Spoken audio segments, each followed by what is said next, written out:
cuales ustedes están cómodamente sentados fueron desarrolladas con estivas recicladas. El evento del día de hoy es con todos estos elementos de reciclaje, porque eso es lo que queremos que percibamos. Si estamos hablando de innovación, no solamente son máquinas, tornillos, no solamente son grandes proporciones de cosas, sino cosas desde lo simple, y por eso es que estamos hablando de la innovación en la simplicidad. Estamos muy contentos que todos ustedes estén aquí el día de hoy. Más adelante vamos a tener una cantidad de videos en nuestras redes sociales. Les recordamos a ustedes, para nosotros es muy importante, queremos ser tendencia el día de hoy, por ende queremos que ustedes nos apoyen en Twitter y en todas sus redes sociales, #numeral Innovation Land. Me encanta el mensaje que tiene nuestro siguiente invitado el día de hoy, David Mead. Me encanta su mensaje. David cree que todas las personas merecen despertarse inspiradas para ir a trabajar. ¿A cuánto nos pasa, no? Que nos despertamos con ganas de ir a trabajar, otros tal vez no tanto, sentirse seguros mientras están en el trabajo, regresar a casa a final del día diciendo, bien, hoy hice algo bueno, hoy me gustó, no pensando, uy, mañana me tengo que levantar nuevamente a ir a trabajar. Para David, nuestro siguiente invitado, es muy importante que las personas asistan a su trabajo porque quieren y no porque les toca. Trabajar en lo que aman, más no en lo que encontraron fácilmente. De esta forma, cada uno podrá sentirse motivado para ser cada día mejor y transformar el mundo. Así que, sin más preámbulos, recibamos entonces a nuestro primer conferencista en esta mañana, el día de hoy, Innovation Land. Por favor, un aplauso para David Mead. Welcome, sir.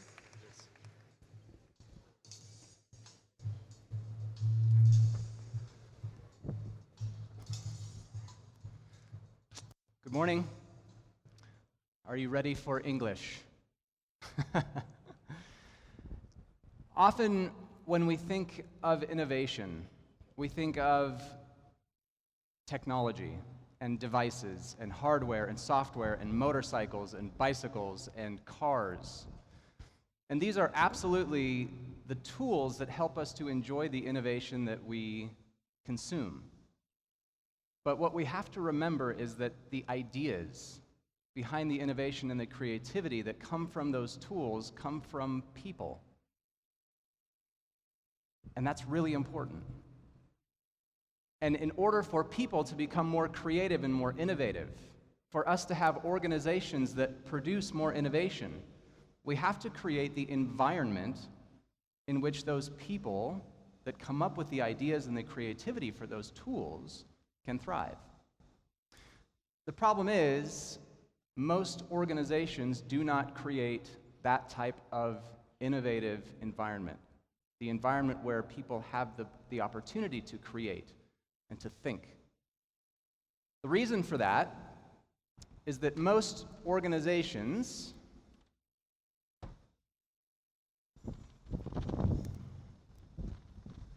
put an unbalanced amount of focus on results that are based around financial metrics, numbers, or percentages. Now, I know that those things are important. The financial results, the metrics, the numbers are what allow us to measure the progress that we are making as an organization. Without those results, our organizations cannot survive, they cannot thrive, and without those results, we cannot keep our jobs. I know those results are important, right?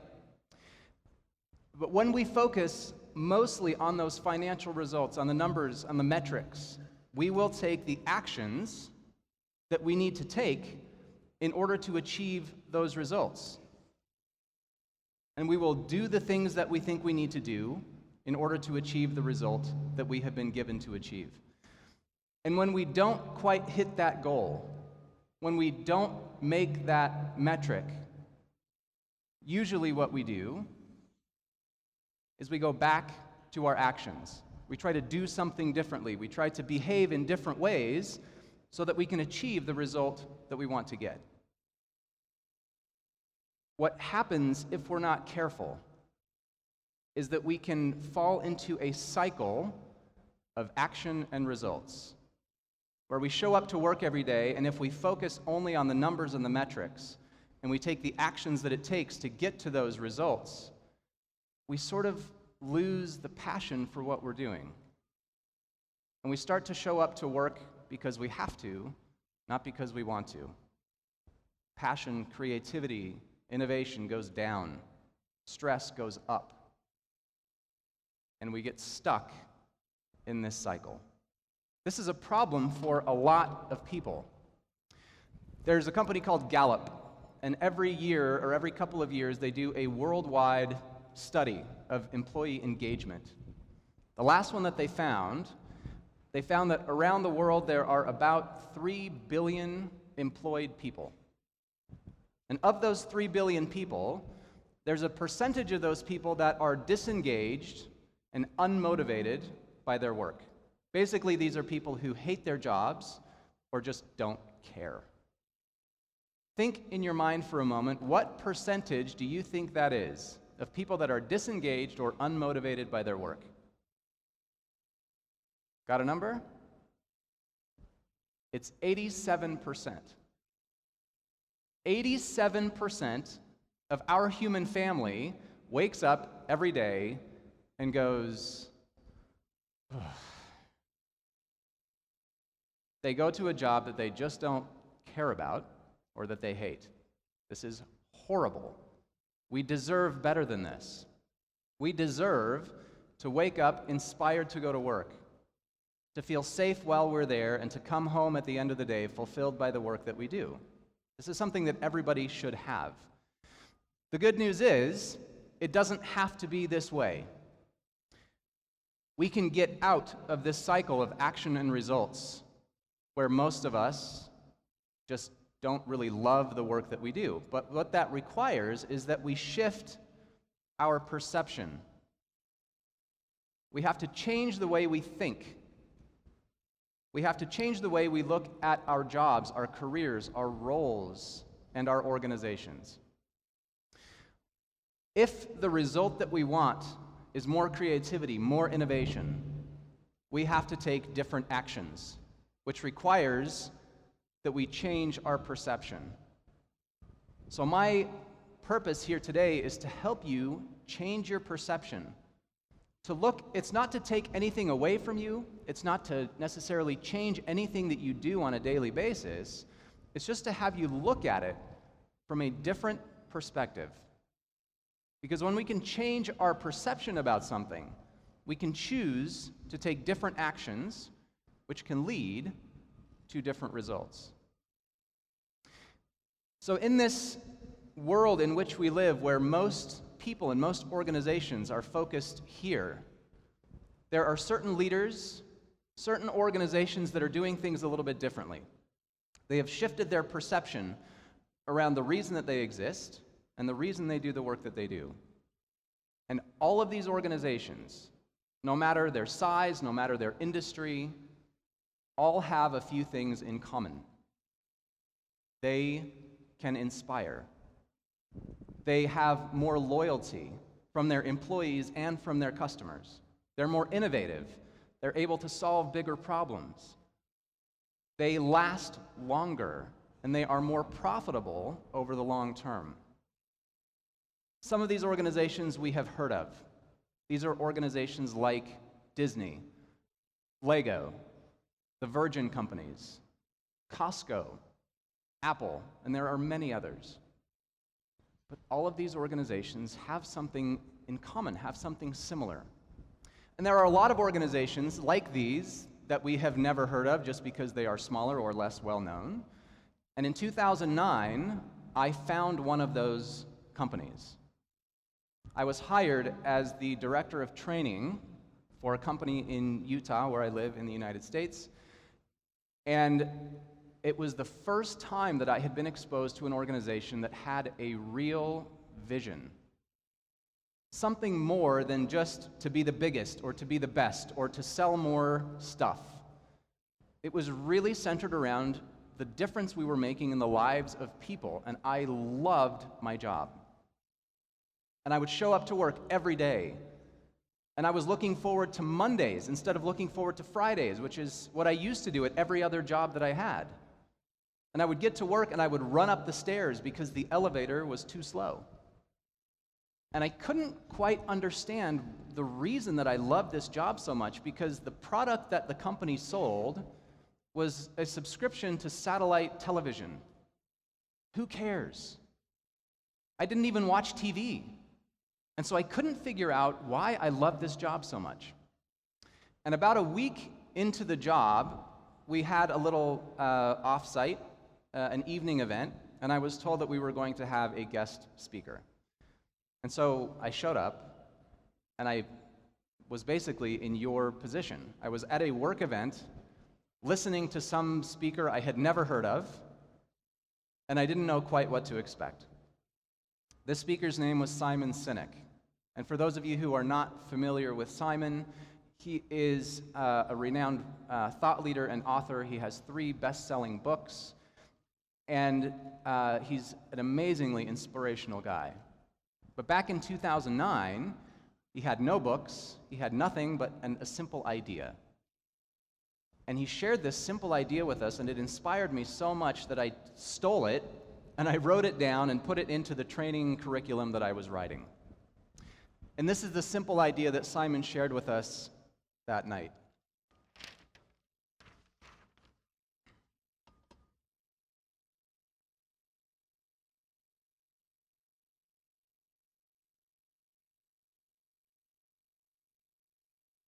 It's called the Golden Circle.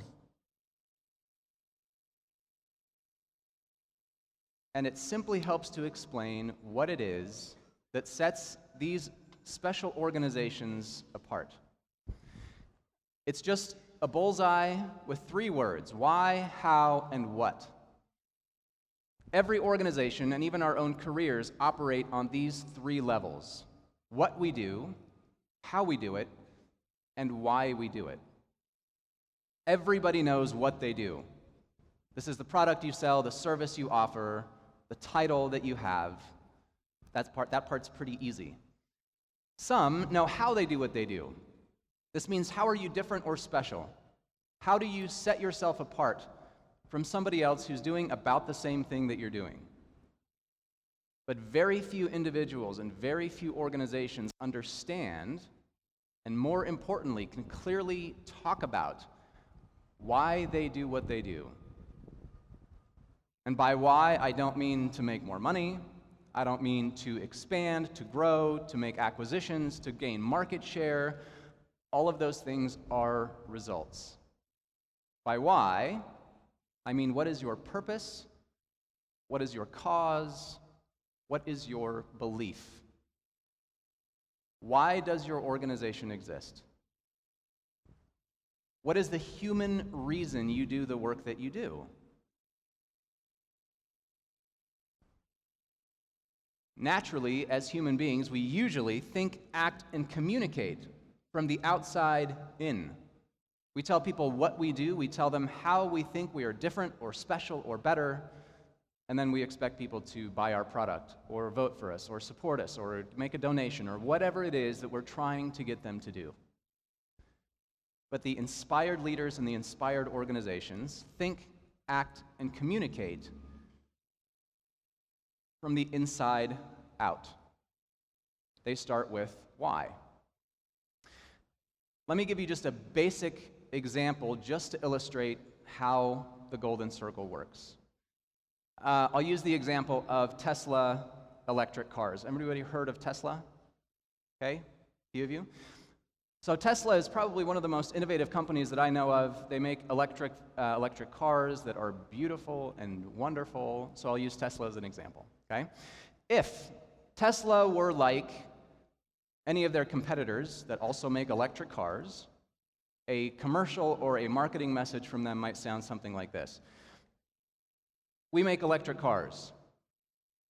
They reduce our dependence on fossil fuels, and they have advanced technology that we are making available to as many people as possible. Want to buy one? Not really. Kind of boring. It's right, it's accurate, but it's boring. But this is how most organizations talk to us. They tell us what they do. They tell us how they think they're different or special or better, and then they expect us to buy their thing. And we see this all over the place. This is not specific to any industry. It's not about product versus service. It's everywhere. Think of an airline. Here's our airline.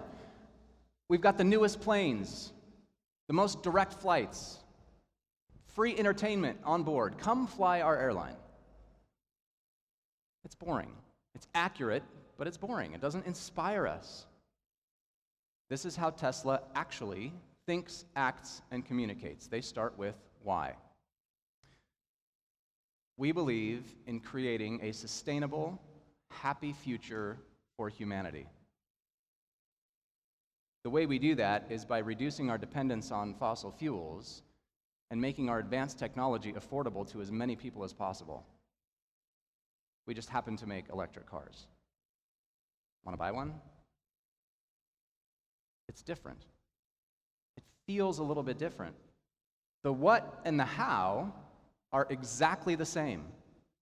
There is no difference. You do not have to change what you do or how you do it. But when you start with why, when you give people a reason that your organization or your product exists, all of a sudden it gives context and meaning to the product that you are making or selling. What this begins to show is that people don't buy what you do, people buy why you do it. People are not drawn to you because of what you do, they're drawn to you because of why you do it. And all of these organizations that I mentioned before think, act, and communicate in this way. And it's not that they are not interested in the financial results. Of course they are. They think about and they measure those results. The difference with these inspired companies is that they see their results as results, not the goal. The goal is something much bigger. It's something broader. It's something that matters. And the results are something that simply help them achieve that higher purpose, that cause that they have. I think the Virgin companies, Richard Branson, is another excellent example of how starting with why can give you the freedom to innovate, to create, to do something more, to do something different. Usually, if an organization defines itself by what it does, we sell computers, we sell electric motorcycles, we sell paper, whatever it is. If we define ourselves by what we do, that's all we can do. But if we define ourselves by why we exist, it opens up all kinds of possibilities to make that higher cause or purpose come to life. So consider the Virgin companies and Richard Branson, right? Richard Branson has or has had hundreds of companies in every kind of industry that you can imagine. Music, hotels, air travel, space tourism, fitness clubs, mobile phones, soft drinks. He's all over the place. And you think about that and you say, Richard, figure it out. Pick one. What do you want to do? But he has figured it out. Every single organization that Richard Branson has that has been successful, every one of these whats has a common why. Richard Branson is determined and inspired to make a positive impact in the lives of millions of people. How he does that is by having a sense of fun and adventure, and he brings that to life through the different products and services that he offers. All of a sudden, when you think about it that way, the different companies, the different whats that Richard Branson has, all of a sudden, they're not so different. Now they're all kind of similar because they share that common cause or purpose. Starting with why opens up the freedom to think differently, opens up the freedom to do different things to bring the cause that you have to life. So this is the simple message that Simon Sinek shared with me and my company about 7 years ago. And all of a sudden, it made sense why I loved my job. It's because we didn't focus so much on what we were selling. Satellite television. That was just the product. That was just the what. The focus was on why. It was the difference we were making in the lives of people. And I began to understand why it was that I loved my job. The problem is, it didn't last for very long. Pretty soon, the focus shifted more to the what and the how. The company started to focus on the short-term results. They wanted to make money, which is fine, but they sort of shifted their focus from the why to the what. And all of a sudden, the why, this vision, this inspiring purpose that we had, just sort of became the words on the wall, and we pretended that the actions that we took and the decisions that we made were based on that vision, but they really weren't. And so all of a sudden, it just became a job. And I showed up to work and I started looking forward to Fridays. And I showed up to work and I walked up the stairs. And I wasn't inspired anymore. And what usually takes several months or even years to happen in an organization happened in the course of a few months with this particular company where I worked. And the focus just shifted so fast. And we could feel it. Nobody was inspired to come to work anymore. Nobody was giving of themselves. We were doing what we were told rather than what we thought was best to bring to this vision to life. Over this period of a few months where this transition was happening, I began working with Simon Sinek part-time. After he came to speak to us, I kept in touch with him. He knew how inspired I was by his ideas, and so he asked me to come and help with a couple of side projects that he had. And so I would work with Simon for a couple of hours in the morning, very early in the morning, and then I would go to my full-time job after that. And I was learning all of these amazing things from Simon about what it means to start with why and what kind of a difference that can make within an organization. And I was taking these ideas and I was trying to share them with my company and trying to get our leadership team to understand that if we just had a little bit of patience, if we could wait, if we could just stay true to the why, they would get the results, they would get the financial metrics that they were looking for in the long term. But they were not patient. They did not want to wait, and they just didn't get it. And so one day I was getting ready to start a little meeting with my small team in the conference room, and they pulled me out. They sat me down. They told me that my job was no longer needed, and they escorted me out of the building. And as I stood on the sidewalk with my box of stuff from my desk, waiting for my wife to come pick me up,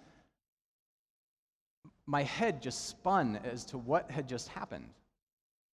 And what had happened, very simply, is that this organization had lost clarity of why it existed. And it began to do things, and to say things, and to behave in ways that were not consistent with what it claimed to believe. This idea of being consistent in what we say and do with what we believe is the idea behind authenticity. Authenticity we talk about all the time. It's this idea of what we say and do is the same thing as what we believe. This is very important. We know that people want to buy from the authentic brands. They want to vote for the most authentic candidate. This is how we make friends. We want to be around people who are real, who we can trust, who say and do the things they actually believe. This is naturally how we operate as human beings. We seek out other people who share common values and beliefs, people who we can trust, we can build a relationship with, who are real. This is naturally how we operate. Think of your life outside of work. If you are a member of a club, an association, a group, a team, a congregation, a church, whatever it is, where you give your time, your energy, your resources, maybe even your money to be a part of a group, the reason we do that is because we like to be surrounded with other people who share common values and beliefs. Why are we doing things any differently at work? cultures, communities, countries are groups of people who share a common set of values and beliefs. And yet, for some reason, in an organization, that's not necessarily the basis for how we operate. Think about when you look for a new job. Often the first things that we think about are, what is the pay? What are the benefits? What do I get? Oh, and if I like the people that I work with, that's a great bonus, but it's not the first thing we think about. Why not? This is naturally how we operate in our societies and in our communities. We should, in our organizations, also be surrounding ourselves with people who share a common set of values and beliefs. People who are committed and inspired to work toward the same vision. This is the environment that we need to create. When we begin to surround ourselves with people who believe what we believe, something naturally happens, which is that trust and cooperation emerge. They are the natural results. And trust is a feeling. It is not a checklist. Just because I do all the things I say I'm going to do does not mean that you will trust me. Trust is also not an instruction.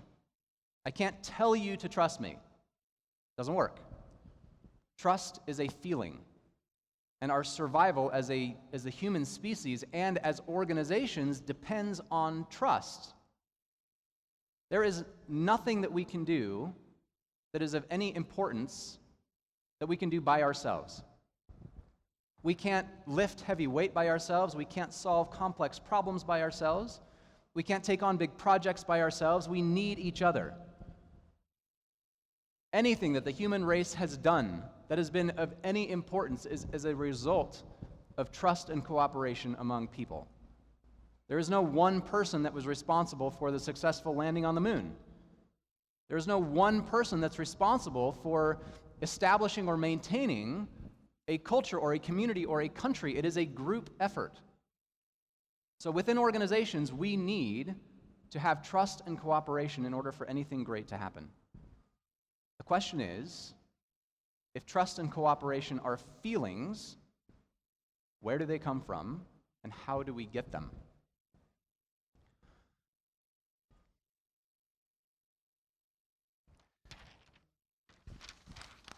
These feelings of trust and cooperation have been around as long as human beings have been around.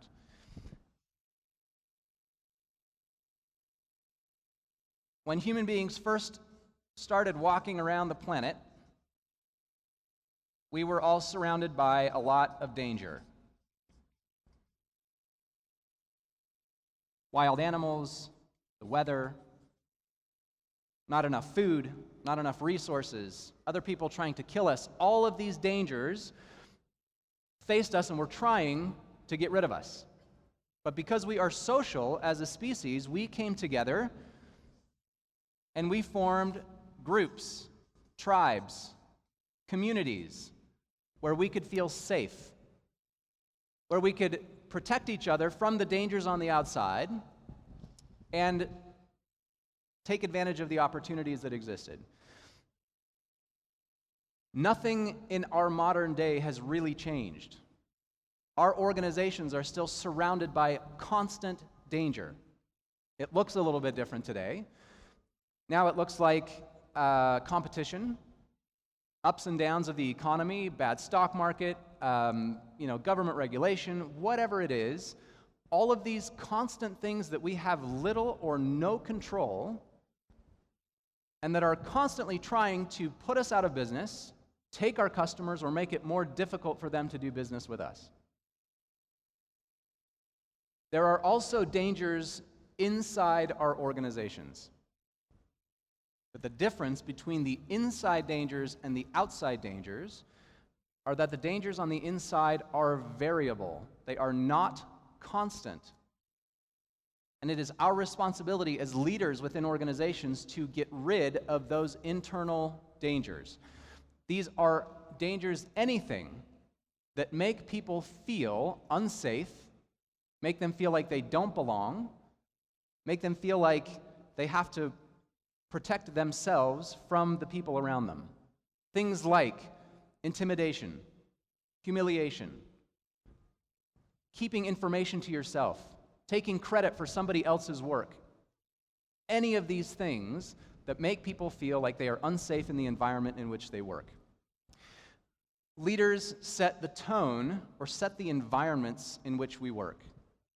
And as human beings, we simply respond to the environments we are in. You can take a good person and put them in a bad environment, and they are capable of doing bad things. You can also take somebody who's done some bad things. Maybe society has given up on this person. You can take them and put them in a good environment, and they are capable of doing amazing things. We simply respond to the environments we are in. And it is a leader's job to set the tone for that environment. When we get the environment wrong and people feel unsafe, they feel untrusted, they feel like they can't trust others, they don't feel like everyone else around them has their back, has their interest in mind, the natural human response is mistrust, self-interest, fear, and paranoia. If people feel like that, how willing are they going to be to risk making a mistake for progress, for innovation, and for creativity? Not at all. If I am afraid to make a mistake, by the way, innovation requires failure. And if I am afraid that I will get in trouble if I make a mistake, forget about asking me to create or to innovate. When we get the environment right and people feel safe, people feel like they belong, people feel like their leadership and their colleagues have their back, and if they make a mistake and they fall down, somebody will be there to pick them up, brush them off, and help them try again, the natural human response is trust and cooperation. And when we have that trust and cooperation, that is the breeding ground for innovation and creativity. The thing that I really love about this concept, or these ideas that I'm sharing with you today, is that they are not just ideas. It's actually grounded in biology. This is how we are naturally hardwired to think and operate when we are at our best. If you take a cross-section of our brain and compare it to the golden circle, it matches up perfectly. The outer section of the brain that matches to the what part of the golden circle is called the neocortex.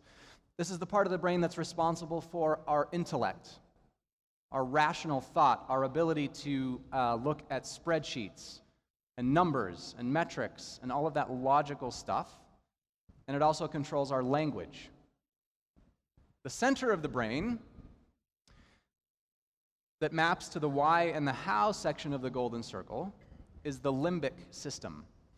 And the limbic system of the brain is responsible for our feelings: trust, cooperation, loyalty, love, friendship, pride, any feeling that we have.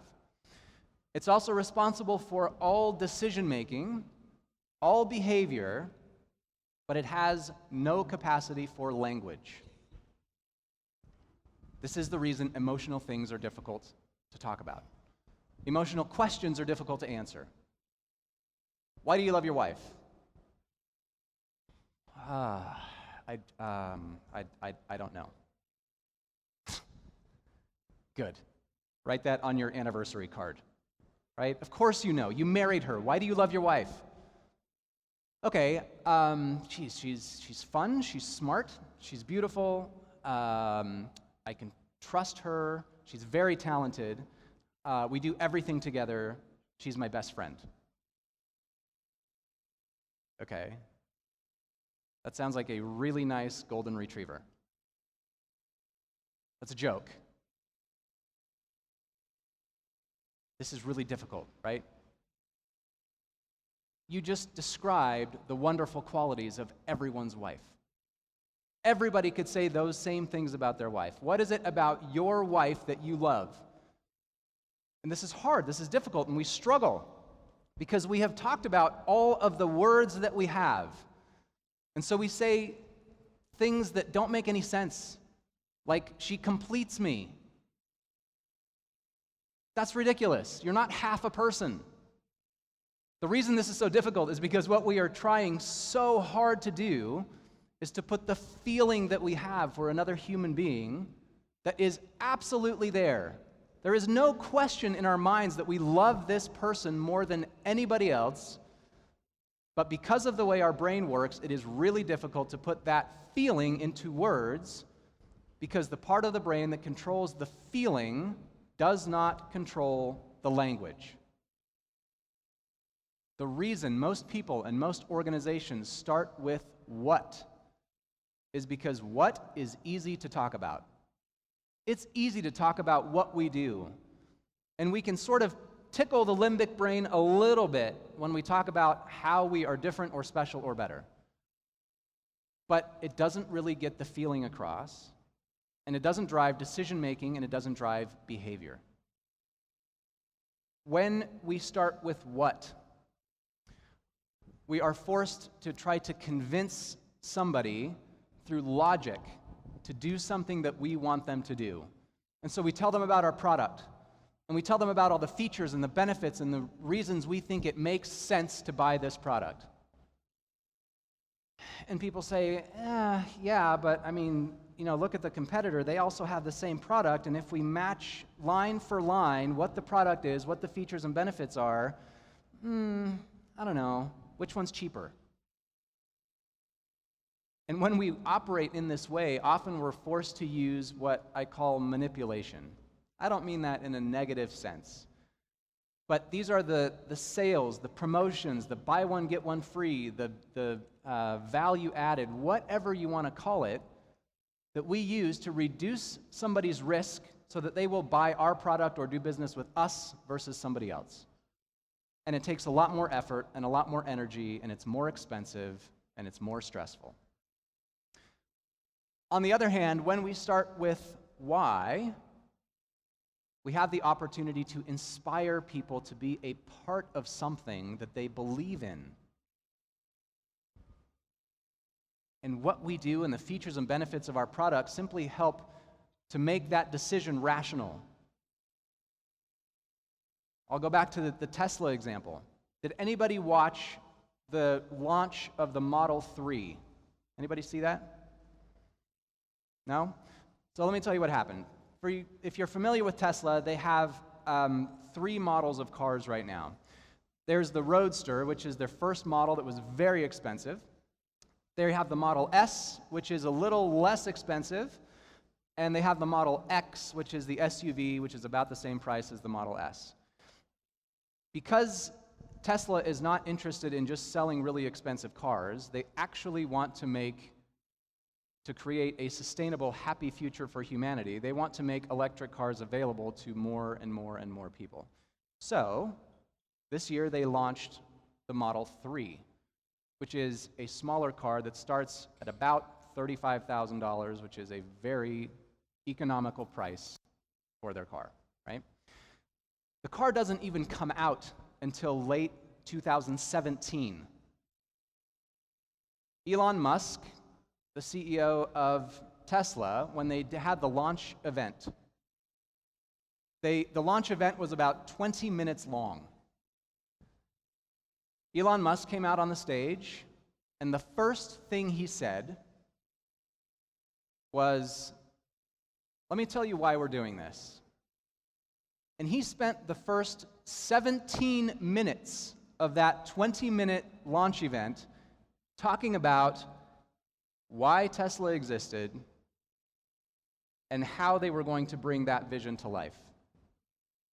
And in the last 3 minutes, he said, "So, you want to see the car?"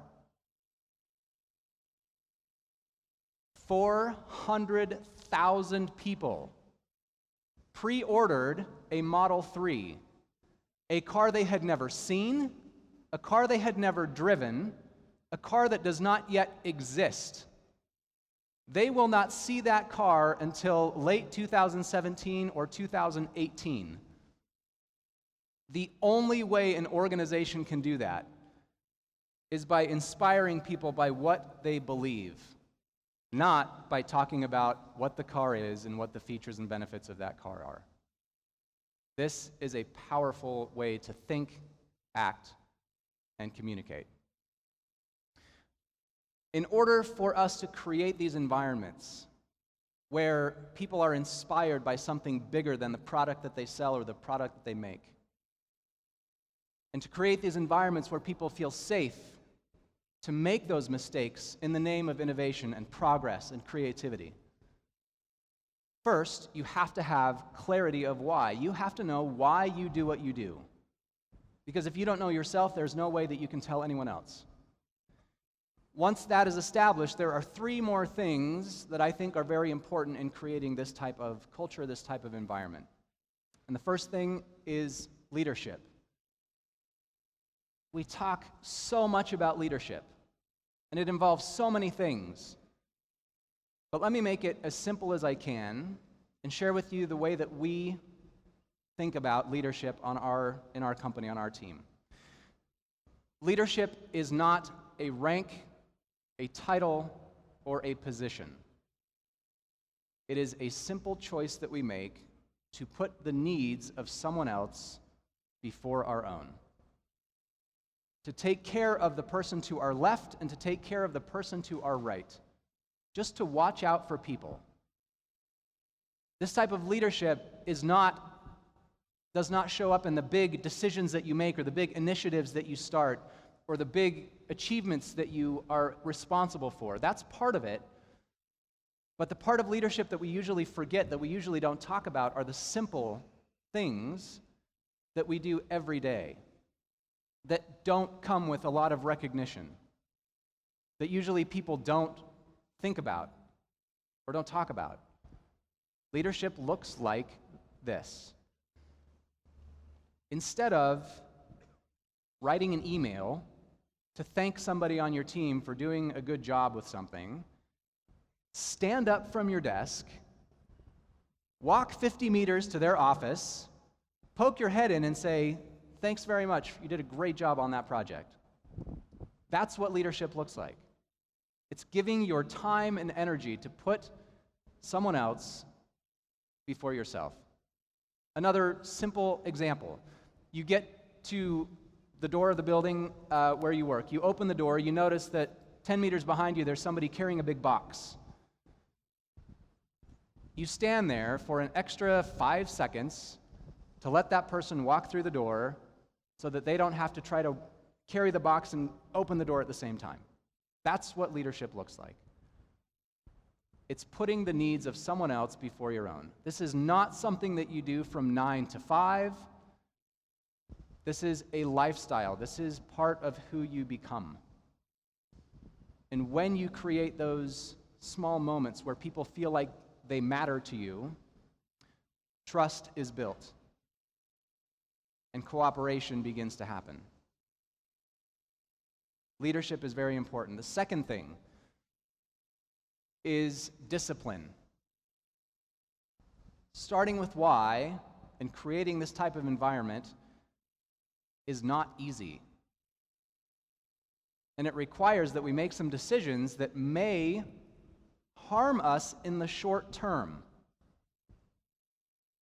I'll give you an example. In 1979, the CEO of Johnson & Johnson, James Burke was his name, he gathered 20 of his top executives in a room and pointed at a document. It was their credo. It was a document that talked about what they believed. And the basic idea was that they have a higher duty to the people who use their product. It's not about selling more drugs. It's not about selling more stuff. It's about how do we take care of the people who use our product. And so James Burke pointed at this document and he said, we have had this document since 1943.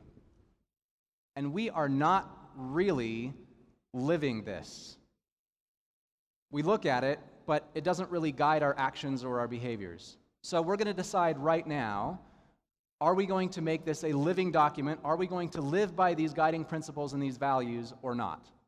And if not, we're just going to throw this away. So what do you want to do? And so this group of executives decided that they wanted to start running the organization based on these guiding principles and these values that were so important. 3 years later, there was a report that came out that a few bottles of Tylenol in Chicago stores had been poisoned. When that report came out, James Burke was on a flight, in an airplane. Before his flight landed, the company had already started pulling every bottle of Tylenol from every shelf in every store around the country. They didn't have to ask for his permission, and this cost them $100 million. It was an expensive decision. The reason that they just did it and did not have to ask his permission is because it was not really a decision they had to make.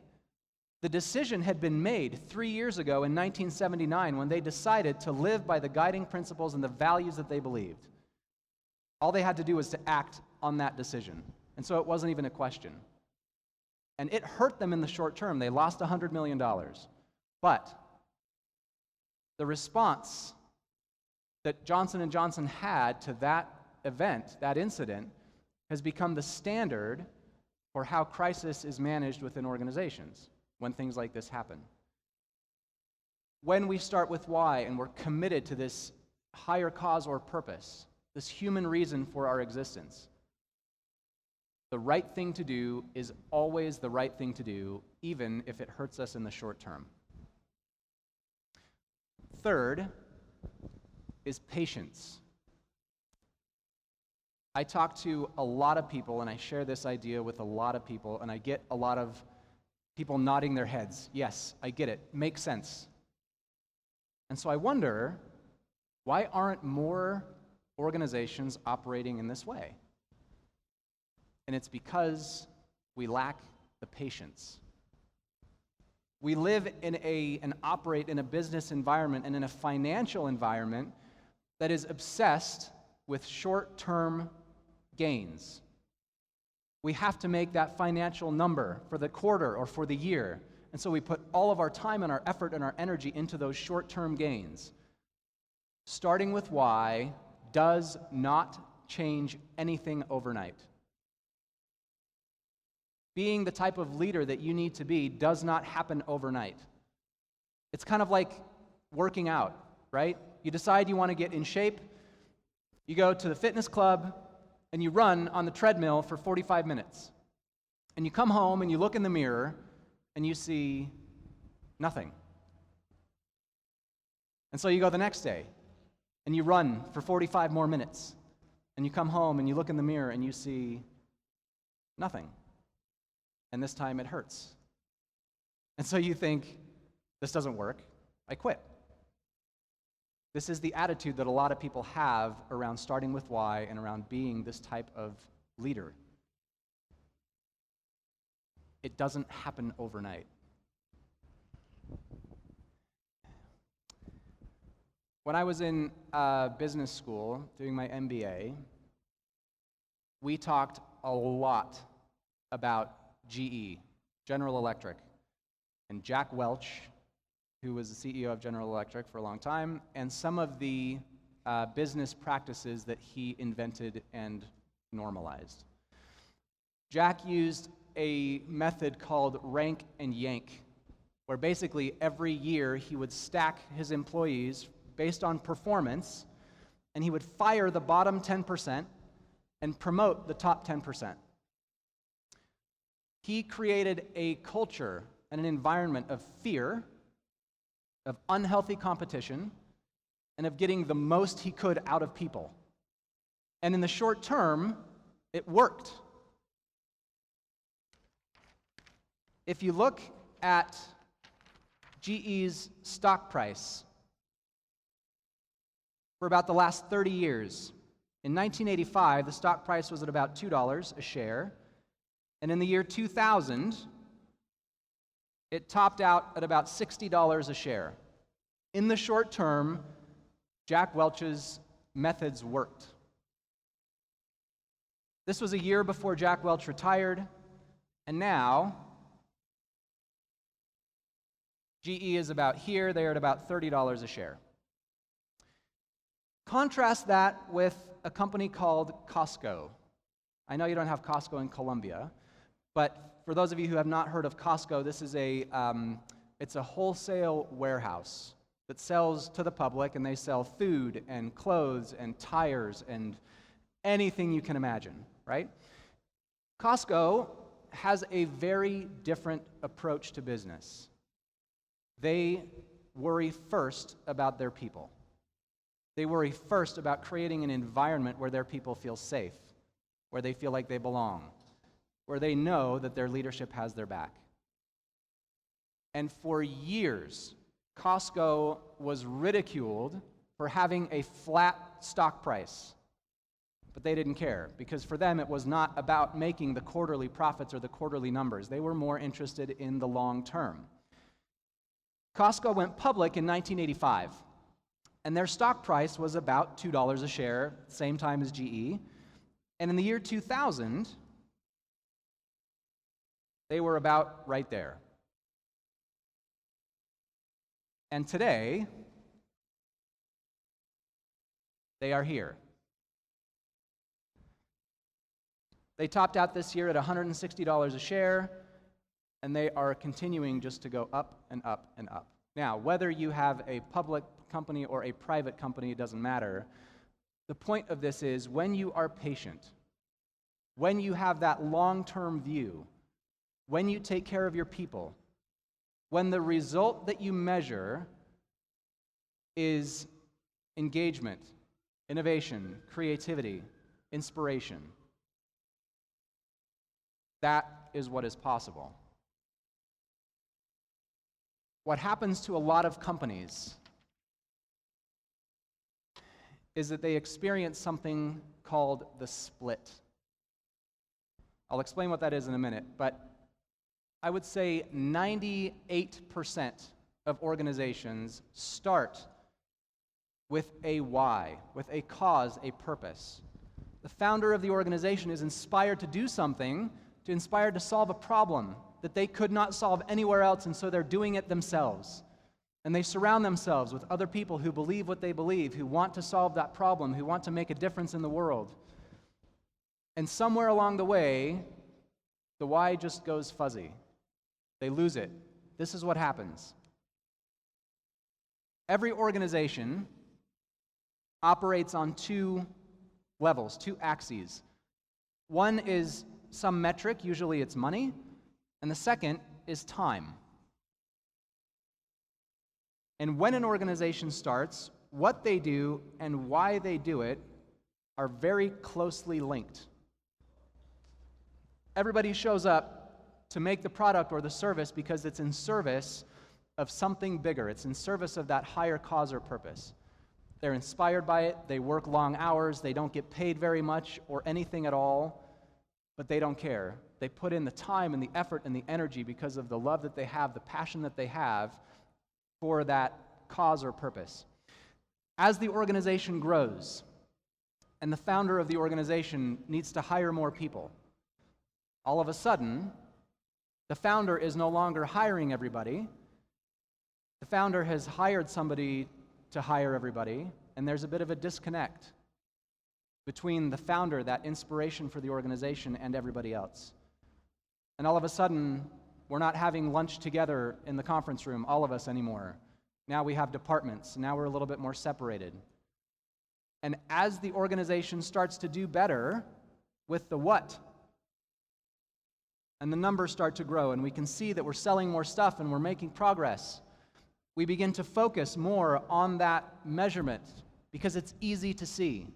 We can measure numbers and metrics and profits and revenues. We can see that on a spreadsheet. It's more difficult to measure that feeling, that passion, that purpose.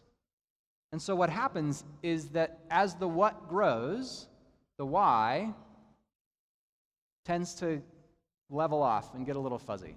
And we put more focus here than we put here. This is what we call the split. When the split happens, people will say things like, doesn't feel like it used to. It used to feel like a family, now it just feels like a job. Passion goes down, stress goes up, and it just doesn't feel right anymore. And what happens often is that the what starts to go like this. And so we get nervous and we bring somebody in to fix the what, when really what we need to do is fix the why. We need to remind ourselves why we showed up to do this in the first place. We need to realign the cause or the purpose behind the products or services that we sell so that people are inspired to come to work. If your organization is still in this phase, talk about it, keep it alive, tell the stories, give the experiences, share, communicate why you do what you do. If your organization is here, it's not that you don't have a why, it's not that it doesn't exist or it never did, it's just that people have sort of forgotten about it. Start talking about it. Remind yourselves, why do we actually show up to work? What is the difference that we make?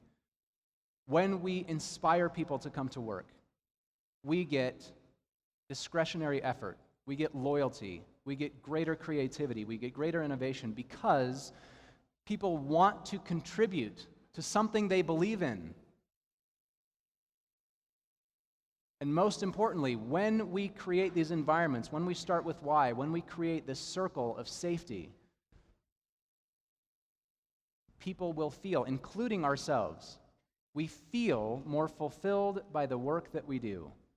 And when we love our jobs, the ideas and the creativity and the innovation just come pouring out because it matters to us. And we want to make a difference in the world. You have an amazing opportunity as leaders within your organizations. Whether leader is your title or not, you can think, act, and communicate in these ways to inspire the people around you and to make, as a result, the products, the services, the technology, the innovation that will change the world. Thank you very much. Thank you.